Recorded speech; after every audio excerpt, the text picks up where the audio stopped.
దేవుని స్తోత్రం. హల్లెలూయా. మన ప్రభువు ప్రియరక్షకుడును నజరేయుడైన యేసుక్రీస్తు నామములో చేరవచ్చినటువంటి మీ అందరికీ వందనాలండి. అందరికి వందనాలు. అదేవిధంగా లైవ్ కార్యక్రమం చూస్తున్న వారు కూడా ప్రత్యేకమైన వందనాలు. రండి, ఉదయకాల సమయంలో దేవుని యొక్క వాక్యాన్ని మనం ధ్యానం చేసుకుందాం. దేవుని మహాకృపను బట్టి దర్శనం కాలం అంతా కూడా దేవుడు మనల్ని కాచి కాపాడి భద్రపరిచి తన ఉన్నతమైనటువంటి ఎన్నిక చొప్పున మమ్మల్ని జీవింపజేస్తూ మన జీవితాల్లో ఎన్నో మేలు చేశాడు ఆయన. మరి ఈ రోజున ఆదివారం ఉదయకాల సమయంలో ఆయన సన్నిధిలో చేరి ఇంతవరకు పాటల ద్వారా మహింపరిచి ఉన్నాం. మరి చక్కగా దేవునికి నామాన్ని స్తుతించి గణపరిచి ఉన్నాం. హల్లెలూయా. మరి దేవుడు తప్పక మానక మన ప్రార్థనలు ఆలకించి మన జీవితాల్లో ఆశ్చర్యమైన కార్యాలు ఎన్నో జరిగిస్తున్నాడు. అందుని బట్టి ఒకసారి రెండు చేతులెత్తి ప్రభుని మహిమపరదాం. హల్లెలూయా. దేవునికి స్తోత్రం. మంచిది. ఈ రోజున వాక్యం మనం ధ్యానించే వాక్యం ఏంటంటే బాప్తిస్మాను గురించి మనం మాట్లాడుకుందాం. దీని గురించి చెప్పండి ఒకసారి అమ్మాయికి నాన్న. హల్లెలూయా. హల్లెలూయా. హల్లెలూయా. స్తోత్రం. హల్లెలూయా. బాప్తిస్మాను గురించి మనం ఈ రోజున ధ్యానం చేయబోతున్నాం. మరి సాధారణంగా ఈ విషయంలో చాలా మందికి రకరకాలైనటువంటి ప్రశ్నలు, సందేహాలు, అదేవిధంగా బాప్తిస్మం అనేటటువంటి ఒక మాట వినగానే మతం మార్చేస్తున్నారు అనేటటువంటి రకరకాలైనటువంటి పరిస్థితులు ఈ దినాల్లో మనం ఎదుర్కొంటున్నాం. అయితే అసలు బాప్తిస్మం అనేది ఏంటి? బాప్తిస్మం ఎవరు తీసుకోవాలి? బాప్తిస్మం ఎందుకు తీసుకోవాలి? బాప్తిస్మం తీసుకున్నటువంటి వారు ఎటువంటి పనులు చేయాలి? బాప్తిస్మం తీసుకోవటం వల్ల కలిగే ప్రయోజనాలు ఏంటి? ఈరోజు మనం వినబోతున్నాం. హల్లెలూయా. సాధ్యమైతే నేను చెప్తున్నటువంటి రెఫరెన్స్లు రాసుకోవడానికి ప్రయత్నం చేయండి. మరి దేవుని యొక్క వాక్యంలో నుండి అద్భుతమైనటువంటి మాటలు ఈరోజు మనం వినబోతున్నాం. అసలు బాప్తిస్మాన్ని గురించినటువంటి పూర్తి మరి అవగాహన ఈ రోజున మనం కలిగి ఉండాల్సినటువంటి ఆవశ్యకత చాలా ఉంది. పరిశుద్ధ గ్రంథంలో దేవుని యొక్క చిత్తాన్ని, దేవుని యొక్క ఆలోచనను మనము ఎరిగి ఆయనతో నడవాలనుకుంటే, మొదట ఆయన చిత్తంలో మనం ఉండాలనుకుంటే మొట్టమొదటి మన యొక్క ఒడంబడిక ఆయనతో నివసించాలి, ఆయనను ధరించుకొని జీవించాలి, ఆయన ద్వారా దీవించబడాలి, ఆయన ద్వారా ఆశీర్వదించబడాలని ఏ వ్యక్తి అయితే కోరుకుంటాడో ఆ వ్యక్తి తప్పక ఈ మాటలు వారి హృదయాల్లో ఉంచుకోవాల్సిన ఆవశ్యకత ఉంది. హల్లెలూయా. చూద్దారండి, అసలు బాప్తిస్మం అంటే ఏంటి? ఈ రోజున బాప్తిస్మం అనేటటువంటి ఆ యొక్క చర్యను సాధారణంగా మరి నీటిలో తీసుకోవటం మనం చూస్తూ ఉంటాం. నీటిని మరి వారు శుద్ధి చేసే జలంగా, లేకపోతే నీటిలో పాపాలు కడగబడతాయి అనేటటువంటి ఒక ఆలోచనతో తీసుకుంటున్నారు అనుకోవటం పొరపాటు. హల్లెలూయా. నీటిలో ఏమీ లేదు.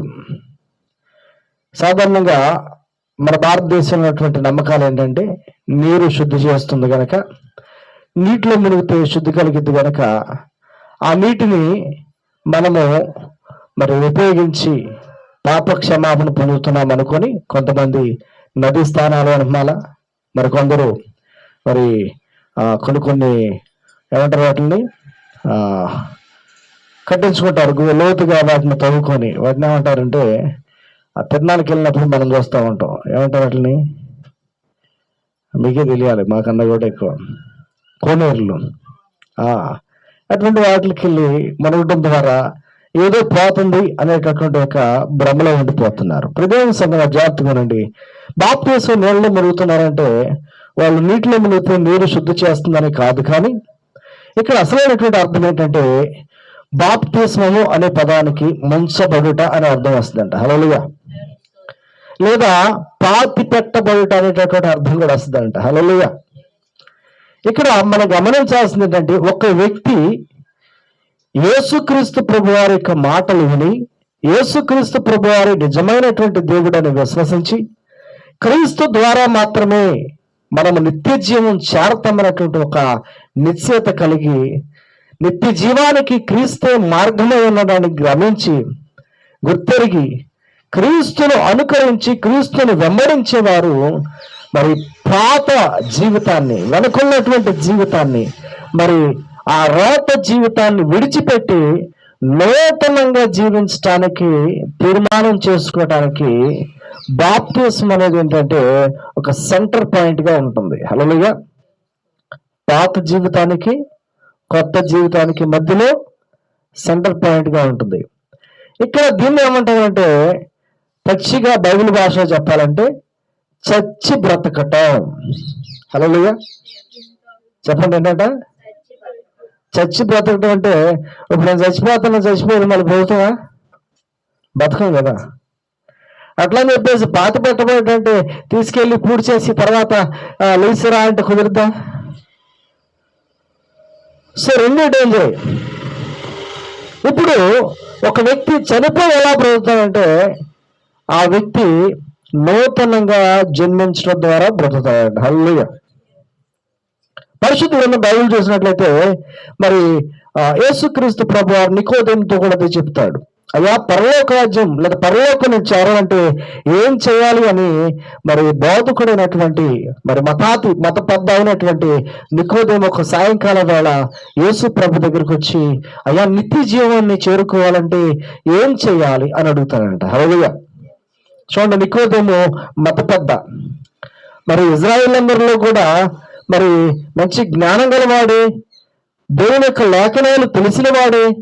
మరి యేసు ప్రభు దగ్గరికి వచ్చి అడుగుతున్నాడు, అయ్యా, నేను రక్షణ పొందాలంటే, నేను పరలోకం చేరాలంటే ఏం చేయాలని ప్రభుని అడిగినప్పుడు యేసు ప్రభు వారు చెబుతున్నాడు, ఒకడు కొత్తగా జన్మిస్తేనే తప్ప అతడు నిత్య జీవంలోనికి ప్రవేశించలేడు.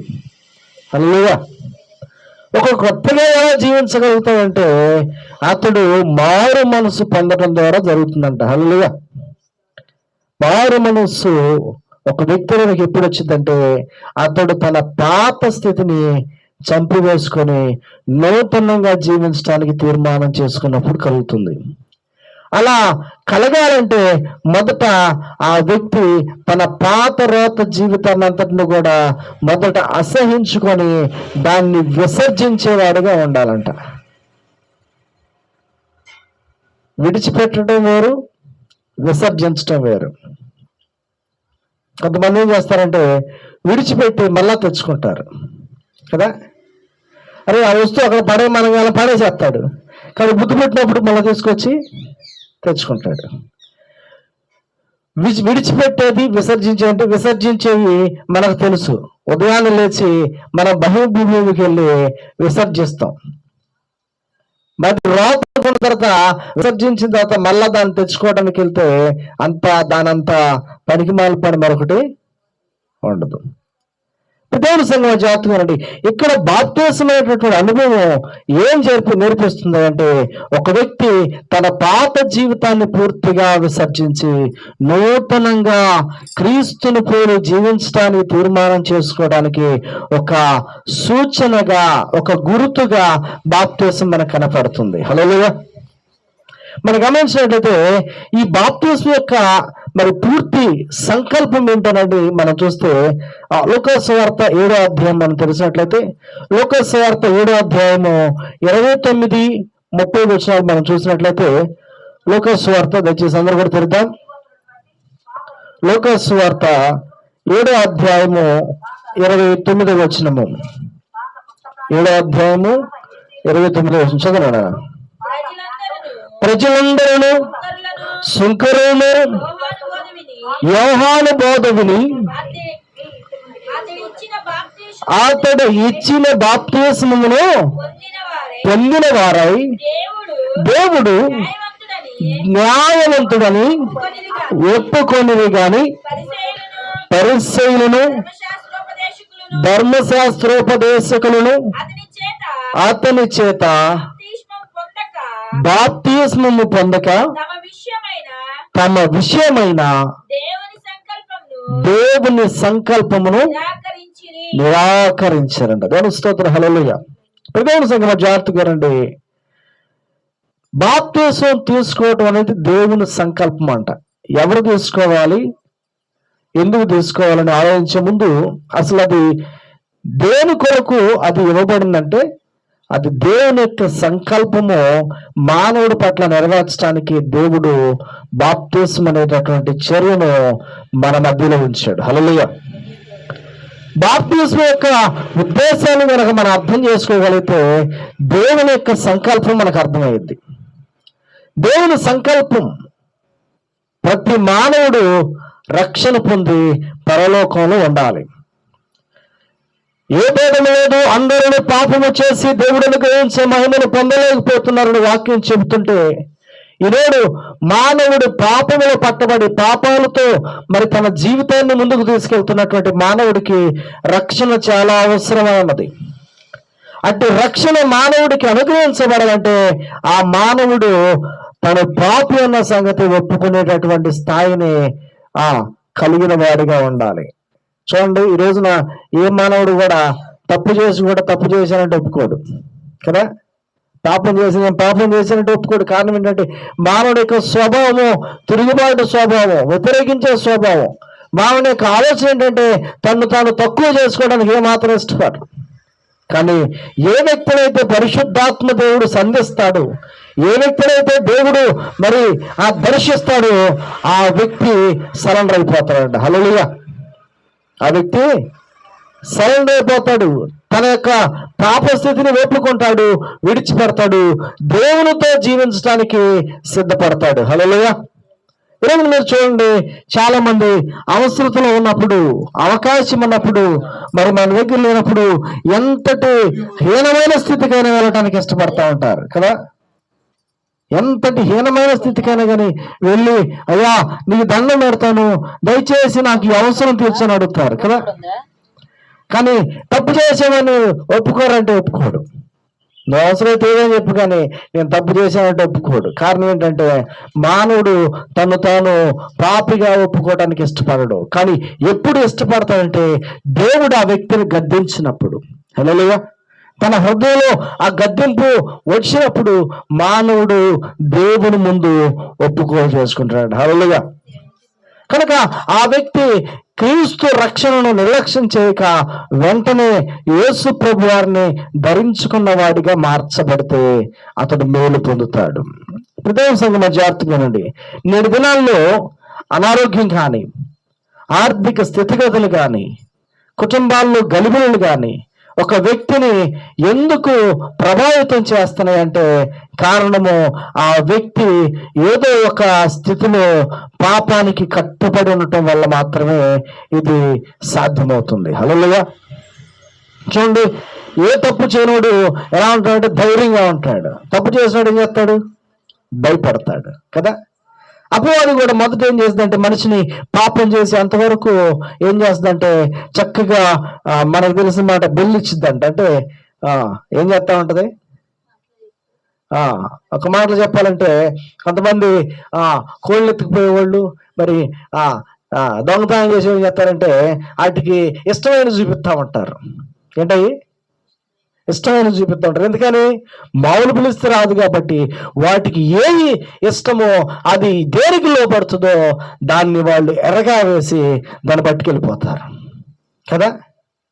అపవాది కూడా ఏం చేస్తుందంటే నీకు ఏదైతే ఇష్టమో, నీ జీవితంలో ఏదైతే నువ్వు విడిచిపెట్టుకోవడానికి ఇష్టపడతలేదో దాన్ని ఎర్రగా చూపించి క్రీస్తు వాక్యంలో నుండి, క్రీస్తు యొక్క స్వరూపంలో నుండి, దేవుని యొక్క ఔన్నత్యంలో నుండి, దేవుని యొక్క సంకల్పం నుండి బయటికి తీసుకెళ్ళిపోవడానికి అది ప్రయత్నిస్తుంది. కనుక ఈ బాప్తిసం అనేది ఒక ఒడంబడిక, క్రీస్తులోనికి నడిపించడానికి, క్రీస్తు ముద్రను తనలో వేసుకోవడానికి ఇది ఒక మంచి సాదృశ్యమే ఉంది. హల్లెలూయా.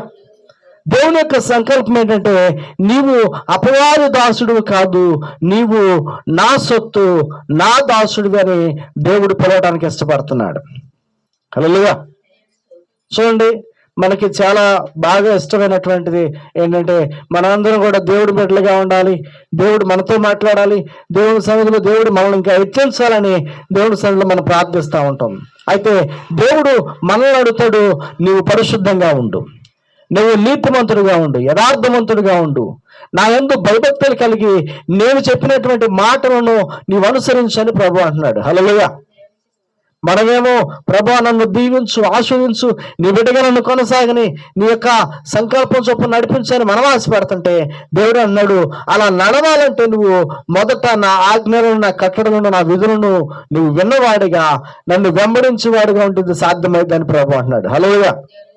ఇప్పుడు సమస్య ఏంటంటే మనం మనవి చేయటం మానట్లేదు, దేవుడు చెప్పటం మానట్లేదు. సమస్య ఏంటంటే మార్పు చెందటం మనిషికి తెలియట్లా. హల్లెలూయా. బ్యాంకు లోన్ ఎత్తాను అంటున్నాడు, కొన్ని కండిషన్లు పెడుతున్నాడు.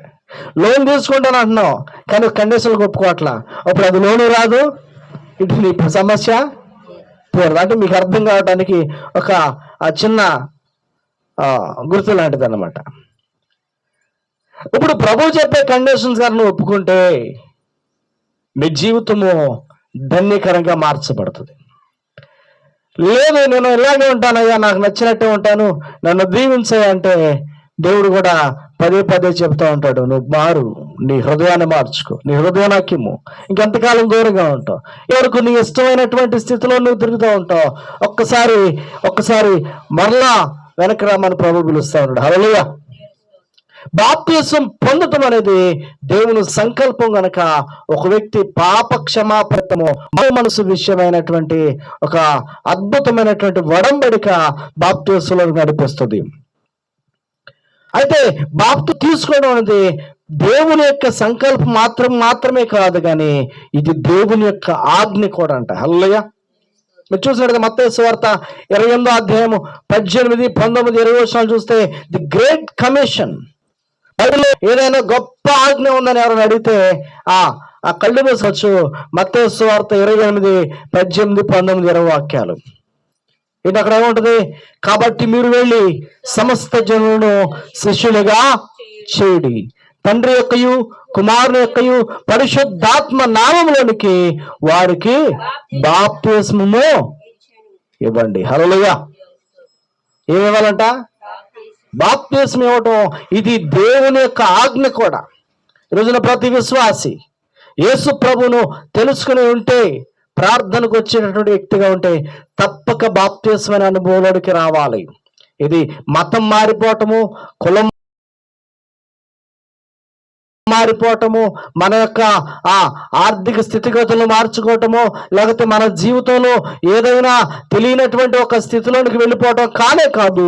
ఇది కేవలము ఆధ్యాత్మిక జీవితంలో దేవునితో సంబంధము కలిగి ప్రతి శోధనను జయించి క్రీస్తు స్వరూపంలోనికి మార్చబడడానికి సాదృశ్యం ఇది. హల్లెలూయా. చూడండి, బాప్తిసం తీసుకున్నంత మాత్రం నీ రంగు మారు, బాప్తిసం తీసుకున్నంత మాత్రాన నీ యొక్క ఆర్థిక స్థితిగతులు ఏది మారదు. ఒకటే మారుతుంది, ఏంటంటే నీ మనస్సు మారుతుంది. ఈరోజు చాలా మంది ఏమడుగుతున్నారంటే, అయ్యా మతంలో మునిగిపోయారా, మతంలో మునిగిపోయారా, మీరు దిగిపోయారా? ఎక్కడ దిగిపోయేది? ఇదేనా బాగా దిగిపోవటానికి? హల్లెలూయా. దిగిపోవటం కాదు, ఎక్కి రావటం అంటాను నేను. హల్లెలూయా. ఎక్కడికి ఎక్కి రావటం? పరలోక సంబంధమైనటువంటి సంబంధ బాంధవ్యాలతో ఐక్యపరచు దేవుని యొక్క ఆత్మతో, సమాధానపరచు దేవుని యొక్క ఆత్మతో మమేకమై దేవుని యొక్క చిత్తాన్ని జరిగించే వ్యక్తిగా మార్పు చెందటం. హల్లెలూయా. ఒకప్పుడు గాలికి రేగే రెల్లులాగా ఎట్లా పడితే అట్లా తిరిగేవాడివి, కానీ ఇప్పుడు నువ్వు స్టడీ అయిపోవాలి. బాప్తిస్మం అనుభవంలోకి రావడం ద్వారా దేవుడు సాక్షాత్తు నీ యొక్క జీవితంలోనికి ఆయన అడుగు పెట్టడం ద్వారా నీ తలంపులు మారిపోవాలి, ఆలోచన మారిపోవాలి, నీ యొక్క స్వభావం మారిపోవాలి. ఇదిగో నా దేవుడు నాకు తోడుగా ఉండడం నిశ్చయతో నువ్వు ప్రతిదీ జయించగలుగుతావు. కానీ సమస్య ఏంటో తెలుసా? కొన్నిసార్లు బాప్తిసం అనేది కొంతమంది మరి ఆకతాయిగా తీసుకుంటూ ఉంటారు. ఆకతాయిగా అంటే దాని గురించిన పూర్తి అర్థం తెలియకుండా, వాక్యాన్ని వినకుండా, వారి హృదయాల్లో సరైనటువంటి తీర్మానం లేకోకుండా బాప్తిసాలు తీసుకుంటారు. అది సరైన పద్ధతి కాదు. సాధారణంగా లోకంలో లోక సంబంధమైనటువంటి బాప్తిసాలు కూడా నేటి దినాల్లో ఉన్నాయి. ఏంటంటే చూస్తే పెండ్లి కోసం బాప్తిసాలు తీసుకుంటారు. దేనికోసం? పెళ్లి కోసం బాప్తీసం అంటే ఆ ఒకడోళ్ళు ప్రభుని రక్షణ పొందారు, ఒకడోళ్ళు కూడా రక్షణ పొందితేనే వాళ్ళు పెళ్లి చేసుకుంటారంటే పెళ్లి కోసం కొంతమంది బాప్తీసం తీసుకుంటారు. అది కాదు. దేవుని యొక్క వాక్యం చెబుతుంది, యేసే దేవుడని నీ హృదయం ముందు విశ్వసించి యేసును రక్షకుడిగా అంగీకరించి ఇదిగో మనస వాచ కర్మన నీ జీవితంలో క్రీస్తుని వెంబడిస్తానని నువ్వు తీర్మానం చేసుకొని బాప్తీసం తీసుకునే వాడిగా ఉండాలి. హల్లెలూయా. మరి కొంతమంది బాప్తీసం తీసుకుంటే ఉద్యోగం వచ్చిందనో, లేకపోతే చనిపోయిన తర్వాత పరలోకం వచ్చిందనో, లేకపోతే మాకు బాప్తీసం తీసుకున్న వాళ్ళకి సమాధుల దొడ్లో సమాధులు ఇస్తారనో. కాదు. బాప్తిస్మము అనేది నీవు సత్యదేవుడైనటువంటి క్రీస్తుని గ్రహించిన వాడవై దైవత్వంతో కూడినటువంటి జీవితాన్ని ఆస్వాదించి దేవుని యొక్క మూర్తిమత్వానికి నీ మనస్సును, నీ యొక్క సమస్త తలంపులను అప్పగించి ఒక సద్భక్తి కలిగినటువంటి వ్యక్తిగా, దేవుణ్ణి అనుసరించినటువంటి వ్యక్తిగా, దేవుని యొక్క స్వభావానికి మారినటువంటి వ్యక్తిగా ఉన్నట్టుకు తీసుకునేది ఇది. హల్లెలూయా. కొంతమంది భయం వేస్తున్నారు బాప్తిసం తీసుకుంటారు. ఏంటంటే ఏం భయం?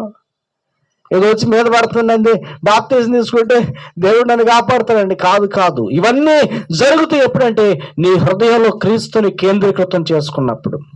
అందుకని లోక సంబంధమైనటువంటి బాప్తిసాలు కాదు, కానీ మొదట రక్షణ వాక్యాన్ని విని యేసే నిజమైన దేవుడని, ఆయన సత్యదేవుడని, ఆయన ద్వారా మాత్రమే మోక్షం సాధ్యమైందని, ఆయనే మనకు కర్త కర్మ క్రియ సమస్తం ఆయనే ఉన్నాడని మనం ఆయనలోనికి వచ్చేవారుగా మనం ఉండాలి. దేవుని స్తోత్రం. హల్లెలూయా. అయితే బాప్తిస్మం ఎందుకు తీసుకోవాలని కనుక మనం ఆలోచన చేస్తే, బాప్తిస్మం ఎందుకు తీసుకోవాలంటే అపోస్తలుల కార్యగ్రంథము 2వ అధ్యాయము 38వ వచనం ఉన్నది, పాప క్షమాపణ నిమిత్తం బాప్తిస్మం తీసుకోవాలి. దేనికోసం అంట చెప్పాలి. పాప క్షమాపణ నిమిత్తము మనము బాప్తిస్మంలోనికి వచ్చిన వారిగా ఉండాలి. పాప క్షమాపణ దేనికోసం? ఒక వ్యక్తి పుట్టినది మొదలుకొని వయస్సు వచ్చిన తర్వాత, ఊహాజ్ఞానం వచ్చిన తర్వాత, తన నోటి మాటల వల్ల, తన ఆలోచన వల్ల, తన వైఖరి వల్ల, తన యొక్క చూపుల వల్ల, తన యొక్క ప్రవర్తన వల్ల, తన యొక్క ఆ సమస్త దేహముతో జరిగించినటువంటి చెడ్డ కార్యాల విషయాలు నీవు దోషిగా నిలబడవు గనక, ఆ దోషము చేసిన వ్యక్తికి పాప క్షమాపణ అవసరం గనక, పాప క్షమాపణ నిమిత్తమైనటువంటి మారు మనస్సు విషయమైనటువంటి బాప్తిస్మము ప్రతి ఒక్కరికి అవసరమై ఉంది. హల్లెలూయా. చూడండి, చేతికి మురికి అంటుంది అనుకోండి, వెంటనే మనం ఏం చేస్తాం? మురికే కదా, ఏమైందిలే అని చెప్పేసి విడిచిపెడతామా? లేకపోతే వెళ్ళి కడుక్కోచుకుంటామా? కడుక్కోచుకుంటాం. మీరు ఒకవేళ ఆలోచించగలిగితే, మీ ఆలోచన బుద్ధి జ్ఞానములు ప్రతిదీ కూడా మీ కంట్రోల్లో ఉంటే ఒకసారి ఆలోచించేయండి.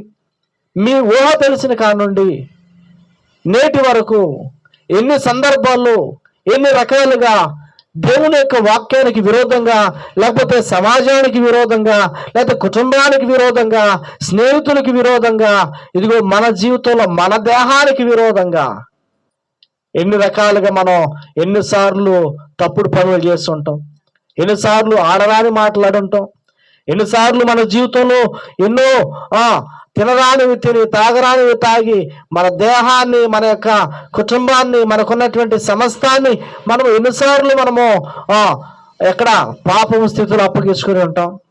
దేవుని సంగమా జాగ్రత్తగా వినండి. ఇట్లా మనం ఆలోచన చేస్తే మనకు అర్థమవుతుంది మనము సరైన వారము కాదని, మనము కూడా పాపుల లిస్టులో ఉన్నామని. కనుకనే పాపి అయినటువంటి వ్యక్తి పాప క్షమాపణ నిమిత్తము బాప్తిసం తీసుకోవాలంట. హల్లెలూయా. ఈ బాప్తిసం తీసుకోకపోతే పాప క్షమాపణ కలగదా అంటే, అవును, ప్రభు అంటాడు, ప్రజలందరూ ఎదుట నన్ను ఒప్పుకున్న వాడినే నేను పరలోకంలో నేను ఒప్పుకుంటాను. నువ్వు ప్రజలందరూ ఏదో ఒప్పుకోకపోతే ఆయన నిన్ను అక్కడ ఒప్పుకోడు. కారణం ఏంటంటే, నీవు చేసిన ప్రతిదీ కూడా నువ్వు విడిచిపెట్టే స్వభావంలోకి వచ్చినప్పుడే నీ హృదయంలో మార్పు అనేది జరుగుద్ది. నువ్వు సంఘం ఎదుట సాక్ష్యం ఇచ్చినప్పుడే ఇతరులు పురుగొల్పబడటానికి అవకాశం ఉంటది. నెక్స్ట్ మార్కు సువార్త 16 చూస్తే, బాప్తిసం ఎందుకు పొందాలంటే రక్షణ పొందడానికి పొందాలంట. హల్లెలూయా. ఒకటి పాప క్షమాపణ నిమిత్తము, రెండవది రక్షించబడుటకు. నమ్మి బాప్తిసం పొందిన వారి వల్ల ఈ గొప్ప సూచక్రియలు జరగని మనం చూసినట్లయితే మరి 16-15 చెప్తాడు. ఇదిగో అక్కడ మనం గమనించవచ్చు, రక్షణ పొందిన వారి వల్ల దేవుడు అనేకమైనటువంటి అద్భుత ఆశ్చర్యకార్యాలు జరిగించడానికి సిద్ధంగా ఉన్నాడు. నువ్వు రక్షణ పొందుకోకుండా నువ్వు ఒకవేళ ప్రార్థనకు వచ్చినా చేసినా కానీ నువ్వు బయట ఉన్నటువంటి వ్యక్తిగానే ఉంటావు. కారణం ఏంటంటే నువ్వు అది రుచి చూడలేదు గనక. ఎప్పుడైతే నీ జీవితంలో ఇదిగో క్రీస్తుని రుచి చూస్తావో, క్రీస్తు ప్రేమను, క్రీస్తు త్యాగాన్ని, క్రీస్తు యొక్క సంకల్పాన్ని, ఆయన కరుణను, ఆయన యొక్క ఆ అపారమైనటువంటి దైవ గుణములను నువ్వు ఎప్పుడైతే ఆస్వాదించగలుగుతావో అప్పుడు రక్షణ నీవు నిర్లక్ష్యం చెయ్యవు. హల్లెలూయా. మూడవది, యోహాను సువార్త 3:3 కొత్తగా జన్మించడానికి బాప్తిసం తీసుకోవాలి. నికోదేము గురించి ఇంత మాట్లాడుకున్నాం. ధర్మశాస్త్రోపదేశకుడు వచ్చి అడుగుతున్నాడు, అయ్యా నేను నూతనంగా జన్మించడం ఏంటంటే తల్లి గర్భంలోకి మళ్ళీ వెళ్ళి రావాలా అంటే ప్రభు అంటాడు, తల్లి గర్భంలోకి వెళ్ళటం కాదు, ఒకడు నీటి మూలముగాను ఆత్మ మూలముగాను బాప్తిసం తీసుకోవాలంటాడు. హల్లెలూయా. ఇప్పటి వరకు నీటి మూలంగా అంటే మనం విని ఉన్నాం, ఆత్మ మూలంగా కూడా మనము ఎరిగిన వారిగా ఉండాలి. హల్లెలూయా. నీటి మూలముగా అంటే ఒక వ్యక్తి నీటిలో పాతి పెట్టబడుతున్నాడు, తిరిగి లేపుతున్నాం, అతడు నూతన వ్యక్తిగా మార్చబడుతున్నాడు.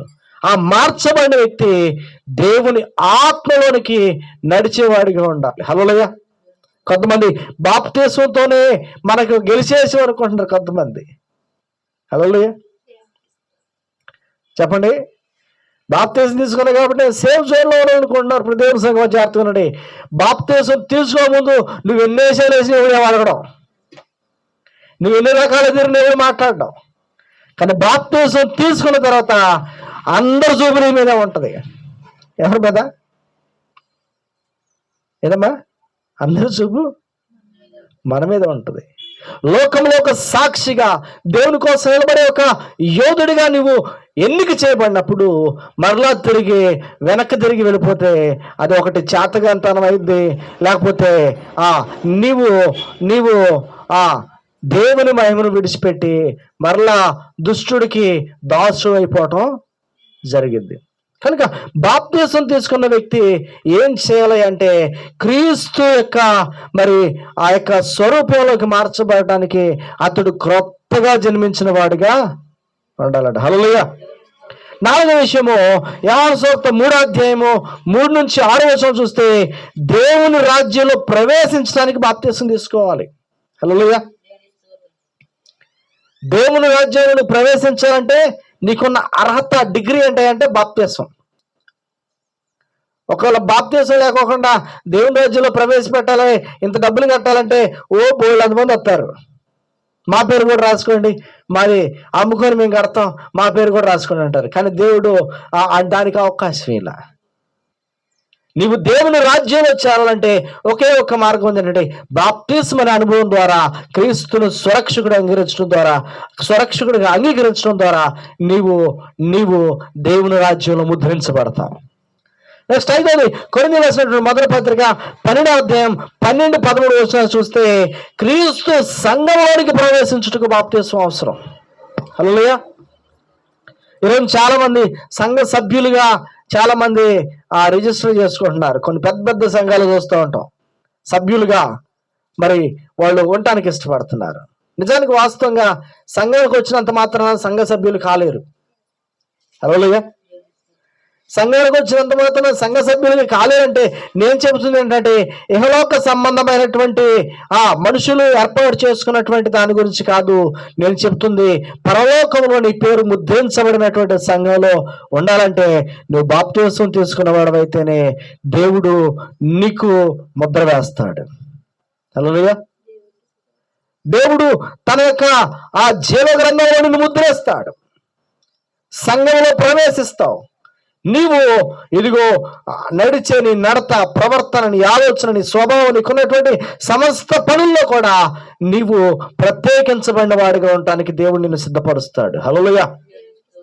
అతడు పాపుల్లో చేరక, అతడు వ్యసనపరులతో చేరక, అతడు దుర్మార్గులతో చేరక ప్రత్యేకించబడిన వాడై దేవుని యొక్క ఔన్నత్యాన్ని చాటి చెప్పేవాడిగా మారే వ్యక్తిగా దేవుడు మార్చుకుంటాడట. హల్లెలూయా. ఒకప్పుడు నేను చాలా వ్యసనపరుని, చాలా పాపిని, కోపిస్ని, రకరకాలుగా జీవించాను. ఇది క్రీస్తులోకి వచ్చిన తర్వాత నా యొక్క సమస్తమైనటువంటి ఆ స్వభావం మారిపోయిందని సాక్ష్యం ఇవ్వగలుగుతానంట. హల్లెలూయా. అందుకనే క్రీస్తు సంఘంలో ప్రవేశించే వ్యక్తిగా, ఒకే శరీరముగా మార్చబడే వ్యక్తిగా ఈ యొక్క బాప్తిస్మం అనేటువంటి అనుభవం ద్వారా మనం ప్రవేశిస్తాం. నెక్స్ట్ 6వ మనం చూస్తే అపోస్తుల కార్యాల గ్రంథము 2వ అధ్యాయం 38 మనం చూస్తే, ఇగో పరిశుద్ధాత్మ వరం పొందడానికి బాప్తిస్మం తీసుకోవాలి. మనం మాట్లాడుకున్నాం కదా, నీటి మూలముగాను ఆత్మ మూలముగాను. ఏ ఆత్మ ఈ రోజున నీవు అనుకరిస్తున్నావు, ఏ ఆత్మను అనుసరిస్తున్నావు? ఈరోజు చాలా జాగ్రత్తగా కేర్ఫుల్గా ఆలోచన చేయండి. నేటి దినాల్లో చాలా ఆత్మలు మనుషుల్ని ప్రేరేపిస్తున్నాయి. చాలా ఆత్మలు మనుషుల్ని ప్రేరేపిస్తున్నాయి. ఈ రోజున నీవు కలిగి ఉన్నటువంటి ఆత్మ దైవ సంబంధమైందా లేకపోతే దయ్యపు సంబంధమైందా కలిగి ఎరిగిన వాడిగా నీవు ఉండాలి. హల్లెలూయా. ఈ రోజున భక్తిలో కూడా చాలా వరకు ఏమొచ్చేసిందంటే కల్తీ వచ్చేసింది కదా. పాలల్లో కల్తీ కలిపినట్టుగా భక్తిలో కూడా కల్తీ వచ్చేసింది. దేవుని సంఘం జాగ్రత్తగా ఆలోచించండి. పరిశుద్ధాత్మను పొందితే, నీవు పరిశుద్ధాత్మ చేత నింపబడితే నువ్వు పాపం చేయవు, పాపం చేయజాలు. ఎందుకంటే పరిశుద్ధాత్ముడు పాపం చేస్తే నీ దగ్గర ఉన్నాడు. ఆయన చెప్పండి, పాపం చేస్తే ఉన్నాడు, ఆయన బయటికి వెళ్ళిపోతాడు. ఆయన నీతో ఉంటే ఏ దుష్టుడు నేను జయించలేడు, ఏ అగ్ని బాణాలు నీ దగ్గరికి రాలేవు. ఆయన నీ దగ్గర వెళ్ళిపోతే నువ్వు ఒంటరివే. ఆయన బయటికి వెళ్ళిపోతే ఇంకోటి వచ్చి కూర్చొనిద్దంట. ఏమొచ్చి కూర్చొనిద్ది? అపవిత్రత. అపవిత్రత అనేది రకరకాల రూపాల్లో మన దగ్గర రావచ్చు. అది కంటి చూపుతో తీసుకెళ్ళచ్చు, చెడ్డ మాటలు వినడం ద్వారా తీసుకెళ్ళచ్చు, చెడ్డ మాటలు పలకడం ద్వారా తీసుకెళ్ళచ్చు, లేకపోతే మన శరీరాన్ని పాడు చేసే వ్యర్థమైనది మనం సేవించడం ద్వారా కావచ్చు.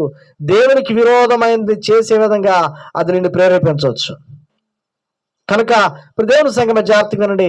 పరిశుద్ధాత్మలోనికి మీరు బాప్తిసం పొందాలని అపోస్తలుడైనటువంటి పేతురు గారు చెప్తాడు. మీరు రక్షణ పొంది బాప్తిసం తీసుకోండి. మూర్ఖులకు ఈ తరం వారికి వేరే అంటున్నాడు అక్కడ. ఏ తరం వారు అంటే మూర్ఖులకు ఈ తరం వారికి. కళ్ళుండి చూడలేని స్థితిలో నేడు సమాజం ఉంది. తప్పు జరుగుతుంటే దాన్ని ఖండించలేని స్థితిలో నేడు సమాజం ఉంది. దేవుని కోసం నిలబడి సత్యాన్ని వెంబడించాలన్నటువంటి మాటలు వింటూ కూడా దాన్ని వెంబడించలేని స్థితిలో నేటి ఏమంటుందండి సమాజం ఉంది. దేవుని సంఘం జాగ్రత్తగానండి. ఇగో దేవుని యొక్క వాక్యం వింటున్న మనం పరిశుద్ధాత్మలోనికి మనము పాలివారమైనట్లుగా, పరిశుద్ధాత్మని వరాన్ని పొందిన వారిగా, పరిశుద్ధాత్మలోనికి మన బాప్తిసం పొందిన వారిగా మనం ఉండాలి.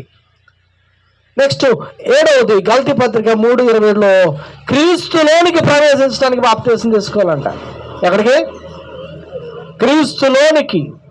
కొంతమంది ఉంటారు యేసు ప్రభు గొప్ప దేవుడు అని చెప్తారు, యేసు ప్రభు గురించి పొగుడతారు, కానీ యేసు ప్రభుని లోపలికి రానిరు. వీరు యేసు క్రీస్తులోనికి వెళ్ళరు. జాగ్రత్తగా వినండి. మనమందరము కూడా క్రీస్తు అవయవమై ఉన్నామంట. ఏంటంట? అవయవము. ఇప్పుడు క్రీస్తు మనకు శిరస్సు అయి ఉన్నాడు. ఏ అవయము కూడా ఒకే రకంగా ఉండదు, కానీ అవయములన్నీ కూడా క్రీస్తు శరీరాన్ని పెంపార చేయుటకు, పోషించుటకు పనిచేస్తున్నాయి.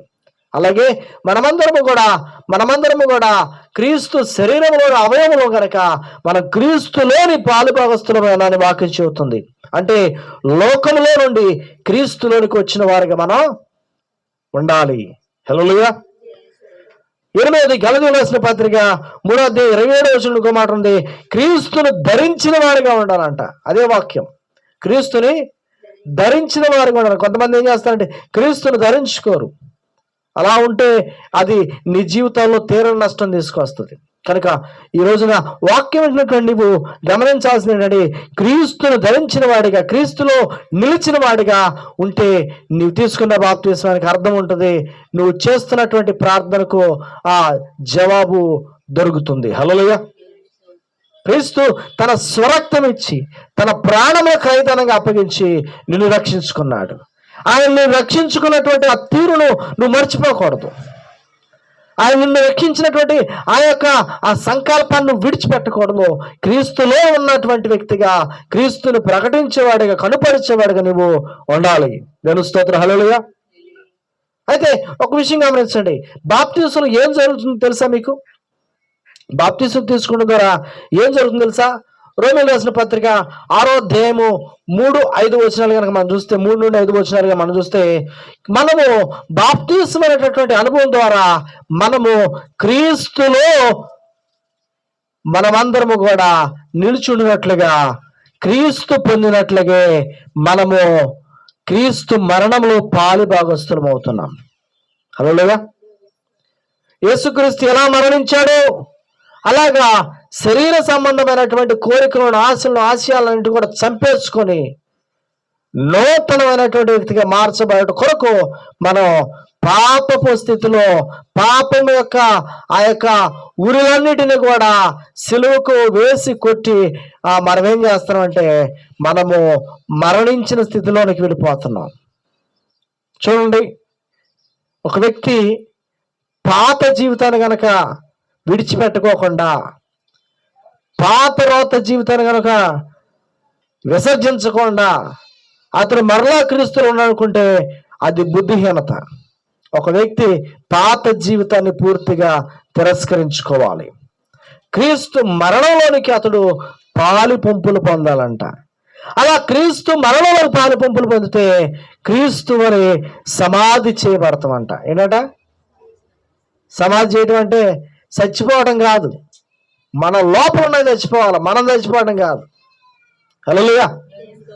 ఇది అర్థం కాని వాళ్ళు వాక్యం సరిగా ధ్యానం చేయడం ఏం చెప్తారంటే చచ్చిపోతే బాగుండు అనుకుంటున్నారు. కాదు, అక్కడ చెప్తున్న మాట ఏంటంటే నువ్వు చచ్చిపోవడం కాదు, నీలో ఉన్నది చావాలి, నీలో ఉన్న అహం చావాలి, నీలో ఉన్న పాప స్వభావం చావాలి, నీలో ఉన్నటువంటి ఏదైతే నిన్ను గలిబిలి చేస్తూ, నిన్ను ఆటంకపరుస్తూ, నీ జీవితాన్ని గలిబిలి చేస్తున్నటువంటి ఏదైతే ఉందో దాన్ని నువ్వు చంపేయాలి. అప్పుడు నువ్వు కుదురు పడతావు.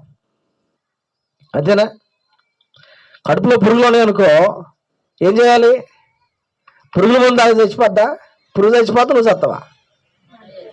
కొంతమంది ఏం చేస్తున్నారంటే చచ్చిపోమన్నారు కదా అని చెప్పేసి ఇక్కడ జీవితం అనే దీపాన్ని ఆడిపేసుకుంటారు. అక్కడ చెబుతుంది అది కాదు. మొదట నిన్ను పాడు చేస్తాను, దాన్ని చంపి దాన్ని సమాధి చేసి. సమాధి చేస్తుంది తెలుసు కదా? ఏం పెడతారు సమాధిలో? శవాన్ని పెడతారు. ఆ తర్వాత మళ్ళీ లేపుకొచ్చుకుంటావా? ఏమైతే తెచ్చుకుంటే వాసన వస్తుందా? నిజమేనా? ఓకే, చూసినట్టు ఉంది వాసన. హల్లెలూయా. ఓకే, మంచిది. కొంచెం జాగ్రత్తగా వినండి. ఈరోజున సమాధి చేయబడటం అంటే ఇక్కడ మీరు అర్థం చేసుకోవాలి, ఇగో మీరు క్రీస్తు సమాధిలోనికి మీరు పాలి భాగస్తులు ఉన్నారు. క్రీస్తు శిలువ మీద మరణించాడు, ఆయన సమాధి చేయబడ్డారు. మీరు కూడా పాపపు స్థితిలో మీరు ఒప్పుకొని దాన్ని విడిచిపెట్టుకు దాన్ని సమాధి చేశారు. ఇప్పుడు క్రీస్తు పునరుద్ధానంలో కూడా మీరు పాలు భాగస్తులు అవుతారంట. ఈ 2 జరిగితేనే పునరుద్ధానంలోకి వస్తారు. ఈ 2 జరగకుండా పునరుద్ధానంలోనికి రారు. ఈ 2 జరగాలంటే ఒక వ్యక్తి నీటి మూలంగా, ఆత్మ మూలంగా అతను బాప్తిసం తీసుకోవాలి. హల్లెలూయా. ఇవి 2 లేకుండా ప్రభువా నువ్వు వచ్చినప్పుడు నన్ను కూడా లేపాయి అంటే కుదరదు. ఇక్కడ దశలను రాసిన పత్రిక మనం ఎప్పుడు ఉంటాం 4:16 చెప్పినట్టుగా ఆయన ఆర్భాటంతో, ప్రధాన దూత శబ్దంతో, దేవుని బోరతో వచ్చినప్పుడు ఎవరు లేపుతాడంటే ఇగో క్రీస్తునందు మృతులైన వారు. ఇక్కడ 2 రకాలైనటువంటి మరణాలు కనపడుతుంది. ఒకటి, మనం బ్రతుకున్నప్పుడు మన స్వభావాన్ని చంపుకొని పాతి పెట్టడం, మొదటి మరణం. మన పాప స్థితిని విడిచిపెట్టడం, మొదటి మరణం. రెండో మరణం శారీరకంగా వృద్ధాప్యం వచ్చు, లేకపోతే మన యొక్క ఇచ్చిన సమయం అయిపోయి ఎక్కడి నుండి వెళ్ళిపోయేది, అది ఒక మరణం. ఈ 2 సార్లు మరణించిన వాడు నిత్య జీవంలో ఉంటాడంట, క్రీస్తుతో కూడా లేపబడతాడంట. ఒక్కసారి చచ్చిపోయినాడంటే మొదట పాప స్థితిని విడిచిపెట్టకుండా, తన స్వభావాన్ని మార్చుకోకుండా ఈ శరీరాన్ని విడిచిపెట్టిన వాడు అతడు నిత్య జీవంలోనికి పాలు భాగస్తుడు కాలేడు. కనుక బాప్తిస్మము అనేది క్రీస్తు మరణంలోనికి, క్రీస్తు పాతి పెట్టబడిన స్థితిలోనికి, మూడవది క్రీస్తు పునరుద్ధానంలోనికి కూడా ఇది పునరుద్ధానాలు కూడా ఇది పాలివారం అయి ఉన్నాం. హల్లెలూయా. నెక్స్ట్, క్రీస్తులో చనిపోవడం అంటే ఏంటి? పాపం విషయంలో మనం చనిపోవటం. క్రీస్తులో సమాధి చేయబడటం అంటే పాప జీవితాన్ని సమాధి చేయటం. క్రీస్తులో పునరుద్ధానం అవటం అంటే నూతనంగా జన్మించటం. ప్రదేవుని సంఘం జాగ్రత్తగా నుండి ఈ రోజున బాప్తిస్మం అంటే పూర్తి అర్థం ఎరిగిన వారిగా మనం ఇది ఆచరించే వారిగా ఉండాలి. అయితే ఎవరు బాప్తిస్మం తీసుకోవాలి తెలుసా? హల్లెలూయా. ఎవరు బాప్తిస్మం తీసుకోవాలి? నల్లగొండ వాళ్ళు తీసుకోవాలి, తెల్లగొండ వాళ్ళు తీసుకోవాలా? చదువచ్చిన వాళ్ళు తీసుకోవాలా, చదువుని వాళ్ళు తీసుకోవాలా? హల్లెలూయా. ఎవరు బాప్తిజం తీసుకుంటే కొంతమంది అట్లా ఆలోచిస్తూ ఉంటారు, ఎవరు బాప్తిజం తీసుకోవాలని.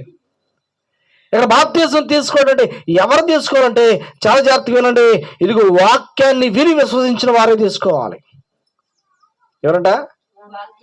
వాక్యాన్ని విని విశ్వసించిన వారు తీసుకోవాలి. కొంతమంది వాక్యం వినరు, ఎవరో చెప్తే వచ్చి తీసుకుంటారు. తర్వాత వాక్యంలో నిలబడక వాళ్ళు చాలా అవస్థలు పడతారు. అందుకని మొదట వాక్యాన్ని వినాలి. నేడు ప్రపంచంలో చాలా వరకు ఏంటంటే వాక్యం కనుమరుగైపోతుంది.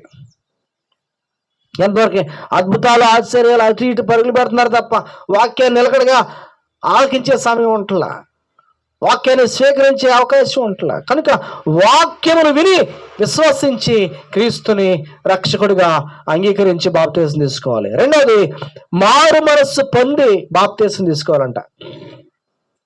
చెప్పండి. కొంతమంది మారు మనసు పొందకుండా బాప్తిసం తీసుకుని ఉన్నారు, తెలుసా మీకు? ఏమండి? అది తప్పు. మారు మనసు రావాలి నీ హృదయంలోనికి. మారు మనస్సు అంటే నీ పాత జీవితాన్ని విడిచిపెట్టి చిన్నపిల్లడు అయిపోవాలంతే. హల్లెలూయా. యేసుక్రీస్తు ప్రభువారు ఒక రోజున కూర్చున్నప్పుడు కొంతమంది తల్లిదండ్రులు పిల్లల్ని తీసుకొచ్చారంట. అయ్యా, యేసు ప్రభు దగ్గరికి వెళ్ళి ఆయన ఆశీర్వాదాలు తీసుకుంటాం, మా పిల్లల్ని దీవిస్తే మా బిడ్డల మీద జరుగుతుందని తీసుకొచ్చారంట. ఈ లోపల శిష్యులు వచ్చారంట, ఆగండి, ఆయన ఇప్పుడు బిజీగా ఉన్నాడు, మీరు ఆడికి వెళ్ళొద్దని చెప్పేసి ఆపారంట. ఈ లోపల యేసు ప్రభు దూరం నుండి చూస్తున్నాడు. చూసి వెంటనే శిష్యులతో మాట్లాడాడు, చిన్న పిల్లలను, చిన్న బిడ్డలను ఆటంకపరచక వారు నా యొద్దకు రానీయుడి, ఇలాంటి వారిదే పరలోక రాజ్యం. హల్లెలూయా. ఎలాంటి వారిదంట? చిన్నపిల్లల లాంటిది, చిన్నపిల్లలదే అంట పరలోక రాజ్యం. అయితే కొంతమంది చిన్నపిల్లలు కూడా బాప్తిసం చెప్తా ఉంటారు, అది తప్పది. ఒక వ్యక్తి ఎప్పుడైతే తన యొక్క స్వభావము, తన ఆలోచన, తన లోకాన్ని తెలుసుకుంటాడో అప్పుడు తను పాపి అని తెలుసుకున్నప్పుడు బాప్తిసం ఇవ్వాలి. హల్లెలూయా. కొంతమంది పుట్టగానే బాప్తిసం ఇచ్చేసి మా అబ్బాయి పుట్టు క్రైస్తుడు అన్నాడు. కాదు కాదు, పుట్టు క్రైస్తులు ఎవరు ఉండరు. ఈ మాట జాగ్రత్తగానండి. పుట్టుకతో క్రైస్తువులు అన్న వాళ్ళు ఎవరు ఉండరు, అది మనం చెప్పుకోవడానికే చెల్లిద్ది. కానీ పుట్టుకతో క్రైస్తవుడు కాదు. ఏ వ్యక్తి అయినా, పాస్టర్ గారైనా, పాస్టర్ గారి కొడుకైనా సరే క్రీస్తును సొంత రక్షకుడిగా అంగీకరించి తీసుకుంటేనే బాప్తిసం. హల్లెలూయా. మన చేతిలో టికెట్లు ఉన్నాయి కదా అని చించేసుకొని డబ్బులు కట్టుకొని బస్సు ఎక్కితే ఇక్కడ చెల్లిద్దాము, కానీ అక్కడ ఆ టికెట్ కుదరదు. నువ్వు స్వాభావికంగా నీ పాప స్థితిని విడిచిపెట్టి నీవు క్రీస్తును సొంత రక్షకుడు అంగీకరించినప్పుడే ఈ బాప్తిసము నీకు ఉపయోగకరంగా ఉంటుంది. హల్లెలూయా. నెక్స్ట్, యేసుక్రీస్తు ప్రభు అని ఒప్పుకున్న వారు మాత్రం తీసుకోవాలి. అనగా ఆయన దేవుడని, ఆయన నా ప్రభు అని, ఆయన కిందకి నేను సరెండర్ అవుతున్నానని అంగీకరించిన వాళ్ళు తీసుకోవాలి. నెక్స్ట్, నాలుగవదిగా, పాపము చేసిన వారు ఎవరైనా కానీ బాప్తిసంలోనికి వారు రావడానికి అర్హులు. హల్లెలూయా. నేను పాపినని నేను ఎరిగి బాప్తిసం తీసుకోవచ్చు, కానీ నేను పాపం చేయలేదండి, ఏదో ఒత్తిడి చేస్తున్నానని బాప్తిసం తీసుకుంటే అది కాదు, అది చెల్లదు. హల్లెలూయా. ఏది సరైన బాప్తిసం అంటే సత్యమును ప్రకటించి దానిని అంగీకరించి అబద్ధ బోధల నుండి విడుదల పొంది సత్యమైన వాక్యాన్ని గ్రహించిన వారమై మనము సరైనటువంటి క్రమంలో బాప్తీసం తీసుకున్నటువంటి వ్యక్తులుగా మనం ఉండాలి. ఈరోజున చాలా మంది చేసేటటువంటి పొరపాటు ఏంటంటే ఆ ఊర్లో చాలా మంది తీసుకుంటారంట, వాళ్ళతో పాటు కూడా నేను కూడా తీసుకుంటా అని చెప్పేసి కొంతమంది ఏం చేస్తున్నారంటే గుంపులో ఒకడికి వెళ్ళిపోయి ఏదో మునిగేసి వస్తే సరిపోద్ది అనుకుంటున్నారు. కాదు, బాప్తీసం తీసుకోవటం అంటే ఒక మాటలో చెబుతున్న జాగ్రత్తగా నుండి, నీవు క్రీస్తుతో ఒడంబడిక చేసుకొని నీ కుటుంబ సమేతంగా నీ సంఘం ఎదుట నువ్వు బాప్తీసం తీసుకునే వాడిగా ఉండాలి. హల్లెలూయా. ఎందుకంటే నిన్ను ఎగ్జామినేషన్ చేసేది వాళ్ళే. కొంతమంది ఏం చేస్తూ ఉంటారంటే వారు ఏదో బాప్తీసం తీసుకోవాలి కదా అని చెప్పేసి ఇవేమీ లేకుండా తీసుకొని రహస్యంగా మనం తీసుకోవాలి కదా అని చెప్పేసి మళ్ళీ దాన్ని రహస్యంగానే వదిలిపెట్టేసి మళ్ళీ లోకంలో గెలిచిపోయేటటువంటి అవకాశాలు కూడా. కనుక ఈరోజు జాగ్రత్తగా వినండి, బాప్తీసం చాలా విలువైనది. కొన్నిసార్లు మనం చెప్పాలంటే బాప్తీసము అనేది ఒక పెండ్లి లాంటిదంట. ఎటువంటిది చెప్పండి? నేను అనుకుంటున్నాను, మరి నాకు ఎవరు చెప్పలేదు, నేను అనుకుంటున్నాను. ఏంటంట? పెళ్ళి లాంటిది. పెళ్లి కూతురుని తీసుకెళ్ళి ప్రదానం చేసి ఒక ఆయన చేతి ఇంట్లో పెడతాం. ఆయన ఏంటో ఎసమంటోడు తెలియపోయినా ఒక నమ్మకం, ఏమని అప్పగించేస్తాను ఇక. అవునా? ఇప్పుడు సర్వ బాధ్యతలు ఎవరి చేతిలో ఉన్నాయి? ఆయన చేతిలోనే ఉంటాయి. అవునా కదా? ఈ రోజున బాప్తీసం అనేది కూడా పెళ్లి లాంటిది. ఎందుకు అంటామంటే ఇదిగో నీ సమస్త బాధ్యతలు ఆయన చేతికి అప్పగించేవాడు కూడా, నీ సమస్త ఆలోచనలన్నీ కూడా ఆయనకి అప్పగించేవాడుగా. అప్పుడే ఆయన నీ మీద అధికారం చేయడానికి, నిన్ను రక్షించడానికి, నీ విషయంలో ఆయన చొరవ తీసుకోవడానికి అవకాశం ఉంది. అలా కాని పక్షంలో మనం ఒక అడుగు అక్కడేస్తాం, ఒక అడుగు ఏడేస్తాం. ఏంటి చెప్పండి? అవును కదా? పిల్లే తాళి కట్టారంటే అంతేగా, కథం అక్కడతో. లేదనుకో ఏమైంది? నేను ఇష్టమైతే ఉంటా, లేదా తినిపోతా. అంతేనే కదా? హల్లెలూయా. దేవునికి మహిమ కలుగును. ప్రియ దేవుని సంఘం జాగ్రత్త. బాప్తిస్మం అనేది చాలా విలువైనది, చాలా అద్భుతమైనది. దేవుని యొక్క రాజ్యంలో నీవు ముద్రించబడేది కనుక ఇది చాలా చాలా ఖచ్చితంగా నిబద్ధతతో, జ్ఞానంతో, దేవుని యొక్క సముఖములో దేవుని ఆత్మ ద్వారా ఇది నువ్వు జరిగించేవాడిగా ఉండాలి. ఇది చేసి నువ్వు క్రీస్తుని వెంబడించేవాడు అయితే నువ్వు ధన్యుడివి. హల్లెలూయా. ప్రభు నిన్ను ఆయన బిడ్డగా స్వీకరించడం మాత్రమే కాదు, కానీ నీ ప్రతి అవసరతలో నీ వెనకాల నిలబడతాడు. నీ ప్రతి కష్టంలో ఆయన నీకు తోడై ఉండి నిన్ను విడిపిస్తా ఉంటాడు. నీ ప్రతి సమస్యను ఆయన సమస్యగా తీసుకొని నిన్ను కాపాడుకుంటూ వస్తూ ఉంటాడు, సంరక్షిస్తాడు. ఎందుకంటే ఆయన మన శిరస్సై ఉన్నాడు. హల్లెలూయా. అట్టి కృప దేవుడు మనందరికీ అనుగ్రహించును గాక. మన వాక్యం మన వెనుకల్లో దీవించబడును గాక. ఆమె తల ఉంచి కళ్ళు మూసుకుని అందరూ ప్రార్థన చేసుకుందాం. దయచేసి అందరూ కూడా తల ఉంచి కళ్ళు మూసుకుని ప్రార్థన చేద్దాం. మహాగణుడ, మహోన్నతుడ, సర్వశక్తిమంతుడ, త్రియేక దైవమా, అద్వితీయ సత్యవంతుడానికి స్తోత్రాలు తండ్రి. ఇతను వాక్యం ద్వారా మీరు మాతో మాట్లాడినందుకు నీ స్తోత్రాలు ప్రభు. నిజమేనైనా నేను బాప్తిసం తీసుకున్నటువంటి అనుభవంలో మేముంటే, ఒకవేళ పడిన స్థితిలో ఒకవేళ ఎవరైనా ఉంటే దాంతో జ్ఞాపకం చేసుకోండి. మరొక అవకాశాన్ని మీరు దయచేయండి. అయ్యా, మనల్ని మనమే విమర్శ చేసుకునేలా మనం తీర్పులోకి రాకుందు అని భక్తులు చెప్పినట్లుగా మమ్మల్ని మేము విమర్శ చేసుకుంటున్నాం తండ్రి. దయచేసి కనికరించండి అయ్యా. మేము నీ బలలో చేయి వేసి నీ సన్నిధికి వచ్చే ముందుగానే మమ్మల్ని మేము సిద్ధపాటు చేసుకొని యోగ్యులుగా నీ వద్దకు రావడానికి కృప దయచేయండి. మా విషయంలో నీవు చొరవ తీసుకున్న తండ్రి, నిబంధనకు నిలిచిన వారికి మేము ముందుకు పోరాడుటకు సహాయం దయచేయండి. పోరాటంలో నిలిచిన యోధుల వలె, సైనికుల వలె మేము అయా కట్టడగలిగినటువంటి వారిగా మేము ఉండుటకు సహాయం దయచేయండి. ముఖ్యంగా మీరు వాక్యాన్ని బట్టిన తండ్రి, ఇంకా రక్షణ లేని బిడ్డలు ఎవరైనా ఉంటే, బాప్తిసం అనే అనుభవంలో లేనటువంటి వారు ఉంటే దయతో వారిని మీరు జ్ఞాపకం చేసుకోండి. అటు రక్షణ వారందరికీ మీరు ప్రసాదించండి. నీ కృపలో ప్రతి ఒక్కరిని దీవించి ఆశీర్వదించమని మా ప్రభును ప్రియ రక్షకుడును నజరేయుడైన యేసుక్రీస్తు అతి శ్రేష్టమైన నామములో ప్రార్థించి అడిగి వేడుకొనుచున్నాము తండ్రి. ఆమేన్, ఆమేన్. దేవునికి మహిమ కలుగును గాక. మీ అందరికి వందనాలండి, అందరికి వందనాలు. మరొక మాట, బాప్తిసం తీసుకున్న వారు క్రమం తప్పుకోకుండా ఆరాధనలో పాల్గొనే వారిగా ఉండాలి. ఒకవేళ అట్టి స్థితి కనుక లేకపోతే ఒక్కటే గుర్తుపెట్టుకోండి, మీరు దేవుని కాపుదల్లో నుండి అపవాది అంచుల్లోకి వెళ్ళిపోయారని గుర్తుపెట్టుకోండి. ఒక వారం ఏదైనా ఆపదుండో, ఆటకముండో, అత్యధికమైనటువంటి పనుండో నీవు మందిరాన్ని మానేసావంటే అది వేరే విషయం. అలా కాకుండా నీ జీవితంలో దేవుడి బిడ్డనని చెప్పుకొని దేవుని సన్నిధికి దూరంగా ఉంటే, దేవుని యొక్క సభ్యులకు లేకపోతే సంఘమునకు అనగా క్రీస్తు సమూహమునకు దూరంగా ఉంటే నువ్వెక్కడో తెలియకోకుండా చిక్కుబడి ఉన్నావని జ్ఞాపకం చేసుకోండి. హల్లెలూయా. దేవుడు మిమ్మల్ని మీ కుటుంబాలు దీవించును గాక. ఆమేన్.